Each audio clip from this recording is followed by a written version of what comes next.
your patience.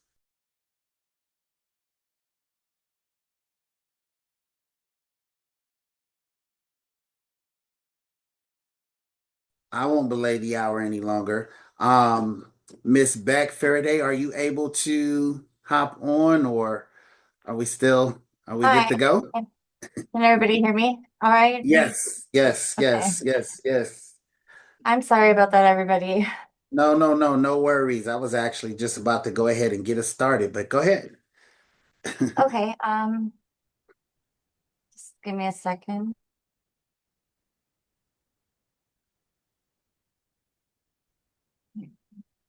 Just gonna share my, okay.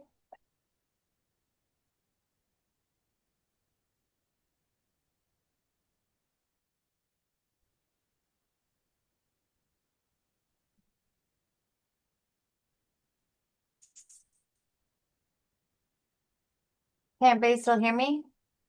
Yes, we can hear you. Okay.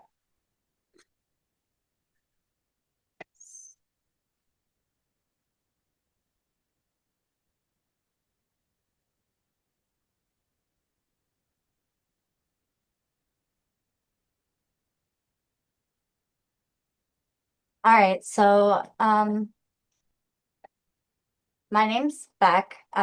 Just to give you guys a little bit of an introduction before we get started. So the reason why I guess the framework of the wealth formula framework is important. The real purpose is bigger than just the formula.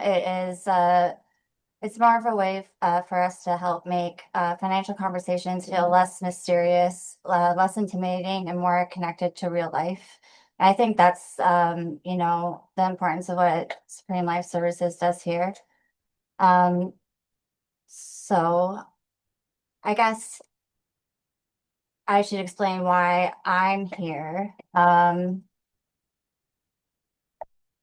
So I am from Canada, London, Ontario. And so the reason why I actually joined the platform is um, I was just really aligned with the vision. I saw that the gap that you guys are filling in the industry, just relationship first, education driven, solutions driven, community driven.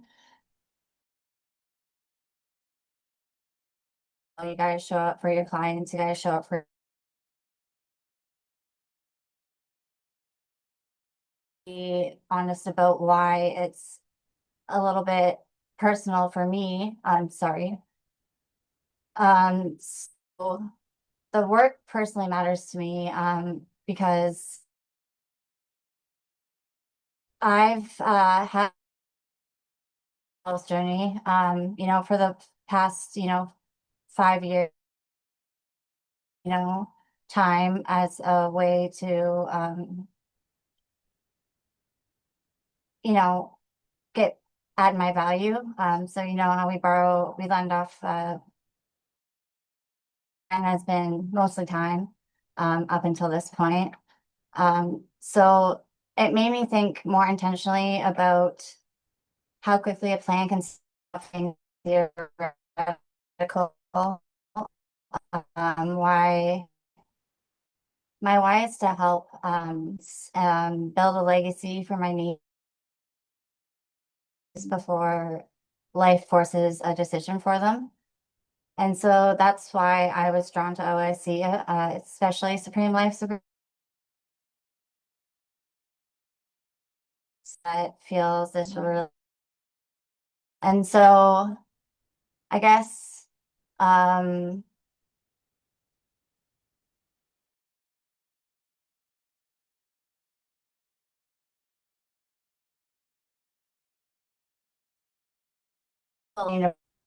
it's not just in America, it's also, in Canada. It's We're having a hard time hearing you back. I don't know if your for connection, simply. I don't know if your connection is not so strong, but we're having a really hard time hearing you. Oh, I'm sorry about that. Yeah, I don't know if you can, I don't know where you can adjust it, but if you can, Oh, yeah. let's see.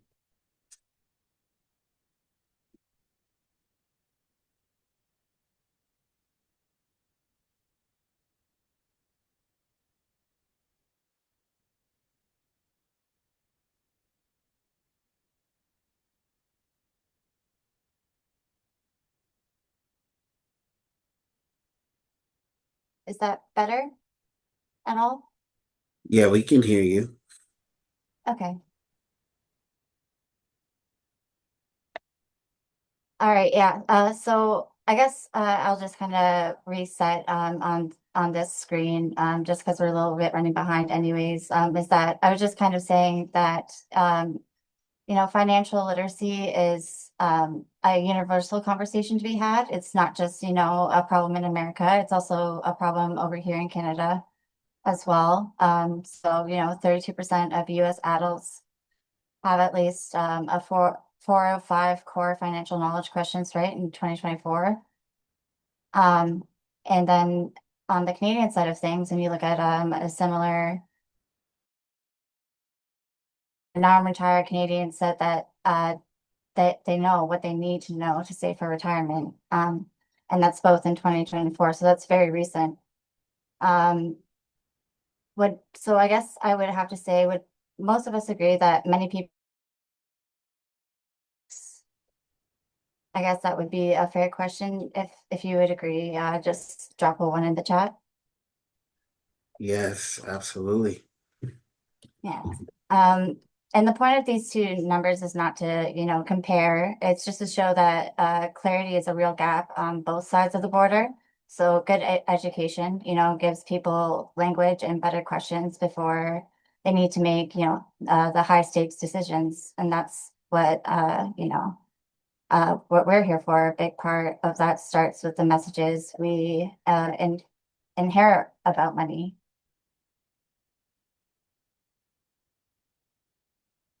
And so, most of the inherited messages about money are similar to like save what you can, work harder, keep your head down, hope things work out. Some of the messages, have been helpful in the past, but the problem is that they are rarely a full plan. So I think the way to look at it is asking better questions. I would not only say a message is wrong simply because it was inherited. It becomes wrong when, a partial truth is treated like a universal rule. Saving alone can ignore protection. Working harder can ignore cash flow problem. Waiting till you earn more can ignore the value of time and inflation. And well-meant message can become risky when it is offered before anyone asks about the person's, life, their journey. And so the better conversation with begins with better questions. What job does the dollar have? How much time do I have? What could interrupt this plan? Who could be involved? That's kind of the financial literacy in real life, not the jargon.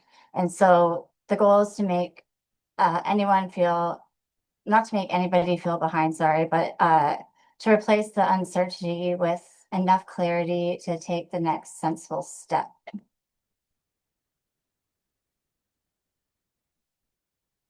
Uh, the financial mechanics are time plus capital plus rate of return minus inflation and taxes. This is a framework. It's not a magic formula, and it's, of course, not a promise of a result, but it is a way to see the forces that affect what a dollar can do.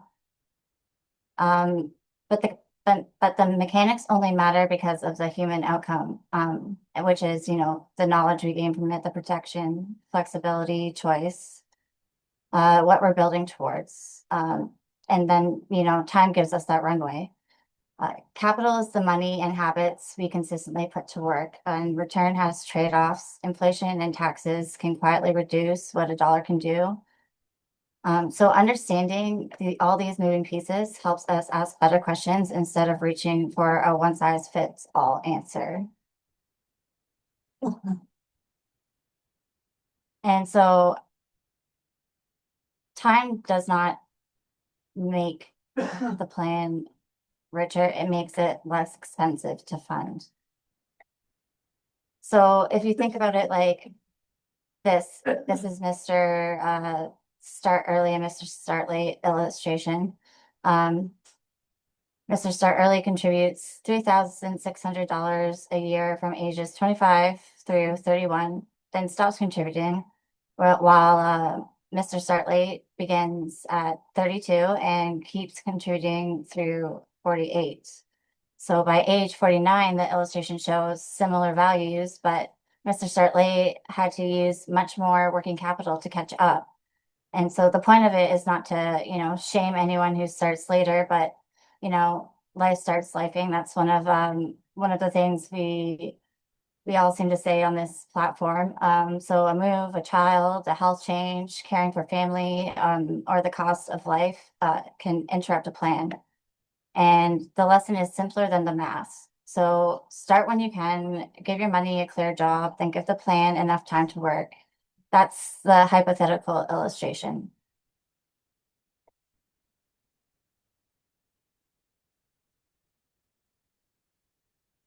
And so the rate of return, return changes the math, risk changes the decision. So the goal is not the highest number, it's the trade-off you understand and can live with. So would you rather see a higher number you do not understand or use an approach you understand and can stay with? And the rule of 72 is a quick mental math tool. You divide 72 by an assumed annual rate of return to estimate approximately how long money can take to double. Um, and so higher potential return can bring more risk, more complexity, less certainty, or all three.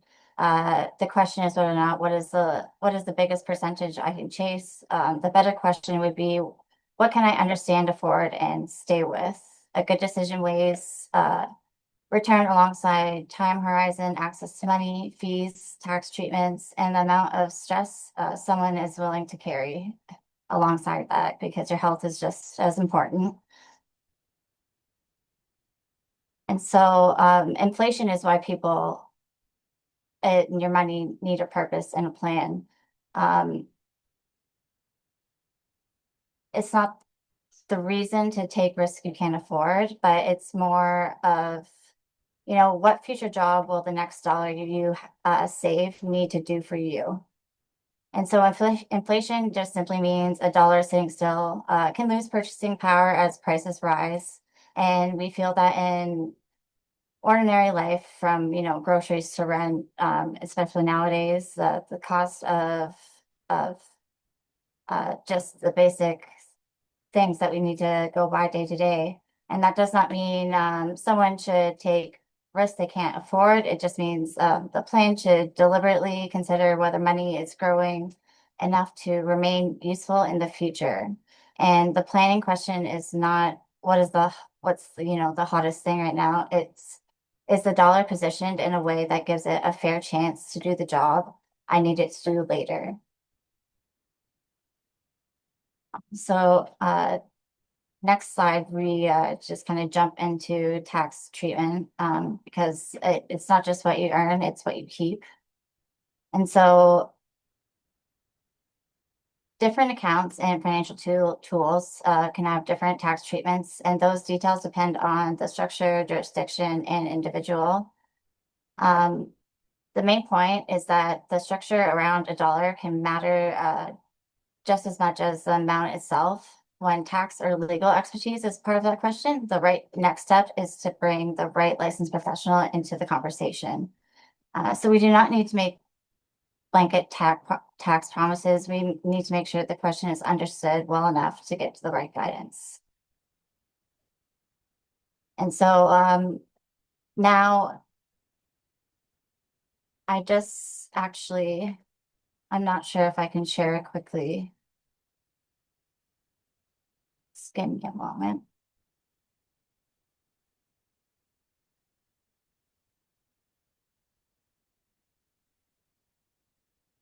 It's just a quick video.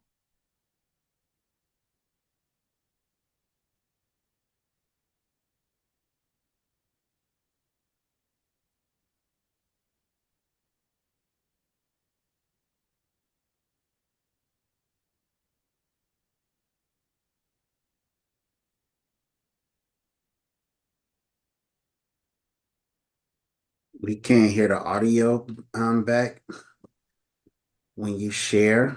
Can you share go to your audio settings?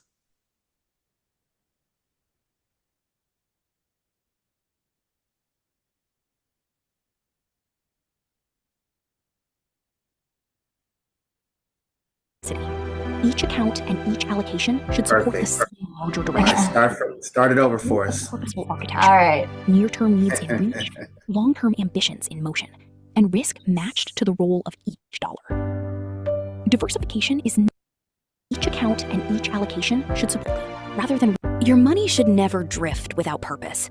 Every dollar needs a clear assignment. Protect what matters, remain available, grow with intention, and create choices for the life you want. First, protect the foundation. Build reserves and safeguards so ordinary surprises do not force extraordinary decisions. Next, keep meaningful liquidity. Opportunity often rewards the person who can act without disrupting a long-term plan. Then, direct patient capital toward durable growth. Time, discipline, and thoughtful ownership can do important work together. Financial strength creates options. It lets you respond deliberately rather than react under pressure. The goal is coordination, not complexity. Each account and each allocation should support the same larger direction. Build a purposeful architecture. Near-term needs in reach, long-term ambitions in motion, and risk matched to the role of each dollar. Diversification is not collecting more investments. It is designing multiple, distinct paths toward resilient progress. When every dollar has a job, your financial life becomes clearer, steadier, and more capable of supporting what matters most.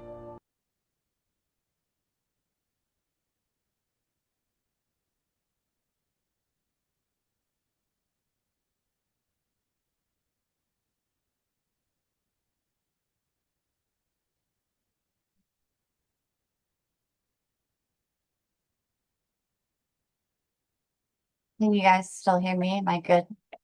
Yes, ma'am. Good to go. Okay. All right. Yeah, so I just wanted to kind of go over that quickly. I felt like a video could wrap it up a lot quicker than, I could. And that's was just my idea behind that. And so we kind of just went over this already. So diversification is the connector. So each part of the plan needs a job. No one decision carries the whole plan. And that's kind of, what the point of diversification is. It's an appropriate balance that includes financial tools, protection, and education, and trusted people in your own corner. So before money can do more, the plan has to survive life. So basically, that just means, um, you know, before we ask money to grow, we ask what could interrupt the plan if income stops, what keeps life moving. So what would a health event do to savings, debt, or family responsibilities? And who carries the impact when someone depends on you? And so protection is not about fear. It's about making sure a hard season does not automatically erase years of effort. Life insurance can be a valuable tool when there is a genuine protection need, but it is also not the automatic answer to every financial goal. The protection conversation comes before product language, and real life should always come first. And so a clear plan has an order, but it doesn't solve everything at once. Everything, takes time to build. So you want to protect your foundation, build the runway, build your emergency reserves, sustainable cash flow, and just start, building realistic habits. It's just as simple as that to get started. And you'll start finding yourself making more intentional decisions every day. Once you start growing with purpose, and of course, you reach out to someone when you need a review and life changes, someone you trust, whether it's a job, family, health, goals. Um, it's always good to reach out to, even the person who invited you here. So the the reason why OIC matters is because we are connectors. You shouldn't have to figure it out in the dark. You should be able to understand, we should be able to understand your goals, concerns, life behind the questions, clarify things for you, plain language, next steps. So no one has to guess, what's being considered. Connect, trust a specialist when the right question calls for deeper expertise. So, if you lean on the people surrounding you, Suni Samad, any of our other leaders, and you just want to stay close and create that relationship because life changes, but the plan should fit real life. And so trust is kind of how trust is built and how the conversation is run. Like I said, clarity before commitment, education before any expectation, suitability before product, trusted partners, not pretend experts, and transparency about trade-offs, costs, and next steps. And that's the one thing I love about especially the Supreme Life Services Division. You always just find yourself, even in the presentations, when you work for a company like this, more informed, better prepared, and just never really in the dark. And then so relationships create the confidence to a real conversation, and just kind of going over again when it may be relevant, um, who may help, what we protect, and the boundary. And so there's no pressure, no universal answer, no rush financial or product decision. And we're always here. We want to check in, educate, revisit, stay connected. We want to be updated, in our clients' lives, make sure we know what's going on. Be there if they have something important come up, whether it's something, super exciting that, that's you want to help celebrate them with their wins too. And either on the client side or on the advisor side, I would say once you join us, you could just become a part of our community. When you work with our Infinite company, the goal is just a stable, simple plan that fits your lifestyle goals and stress levels. If you're looking for some extra income on the side, or if you're just looking for to start putting a plan in place, just start with who invited you here. Reach out to the person because they're the ones who have already shown they're invested in your well-being, and they invited you because they want to see you succeed. And that's kind of it. Awesome, awesome, awesome.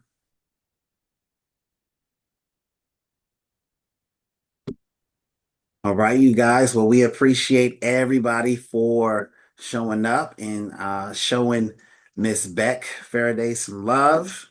Let's show her some love in the chat. And thank you so much, Beck, for really, really just showing up to serve all the way from Canada.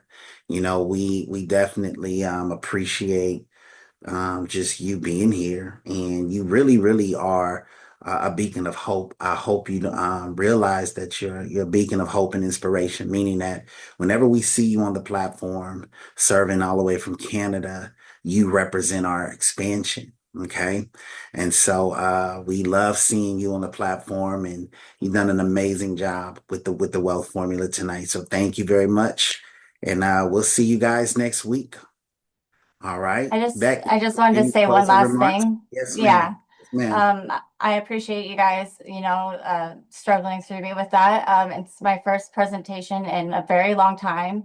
And I actually also have social anxiety. So you guys have really helped me come over that. And just watching you guys, get out of your comfort zone and do the same things is what kind of pushed me to, do this. So Yes, man. thanks to everybody for everything. And Absolutely. yeah. Absolutely. That's what it's all about. That's what it's all about, right?